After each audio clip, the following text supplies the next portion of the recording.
Good morning, everybody. Good morning. Hello. Now, have you ever noticed that when you log onto the internet, you nearly always see adverts for things that you're interested in? Yes. Okay. So let's say you were looking for a new pair of trainers like Swigs. Well, suddenly you'll see adverts for trainers all over the place. Well, believe it or not, this isn't random. The internet browsers, websites, and apps that we use know a lot about us because they monitor how we use their site or app. This way, they can work out what we like and don't like. Clever. So you've probably heard of cookies. Am I right? Yes? Okay. When you visit some sites for the first time, a cookies is downloaded into your computer and keeps a track on how you travel around the site and exactly what you do. So the next time you use the site again, your computer will check the cookies and adapt depending on the information it stored from your last visit with me. Okay, so without even thinking about it, we give out a lot of information that can then be used to personalize our online experience.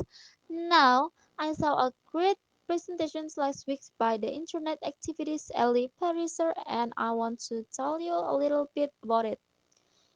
He wrote a book a few years ago called The Filter Bubble,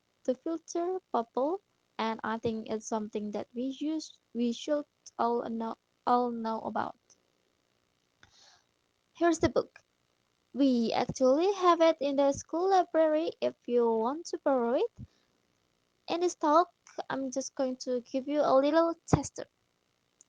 Now, he likes the he likens the filter bubble to an ecosystem, and he claims it is something that we should all be worried about. Now, after reading his book and watching this talk, I've got to say I agree with him. I think it's something you should all know about too. So, let me try explain using my simple example. Imagine I support a political party. So to keep the really simple, let's call it the yellow party. Okay, so let's say I have lots of friends who also support the yellows, but some of my friends support the reds. Now, on my favorite social media site, I want to see the posts from all my friends, but I tend to click more on the links that are posted by my friends who support the yellows, like me. Obviously. Even so, I do still want to see what the reds are passing around with me. Okay, now a few months I just before the big elections, I noticed something quite weird happening in my newsfeed. I noticed, I noticed, I noticed that my friends who support the Red Party had almost completely disappeared from the site, and I was only being shown posts from my yellow friends. Weird, weird. Now I wondered if all my red friends had left the social media space and moved somewhere else. But when I clicked on their profiles to check, I could see that they have been busy posting links and talking to people. But their posts were being hidden from me. And it's only now I understand why. I know it's because I hardly even clicked on their posts and I didn't interact so much with them.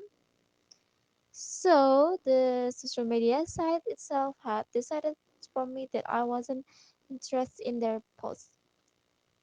So they decided not to show them to me. Now, this is an example of what Ellie Pariser means by the filter bubble. It's when the websites and apps choose what informations we can and can see and can't see, and we can't and can't see. Does it that does that make sense?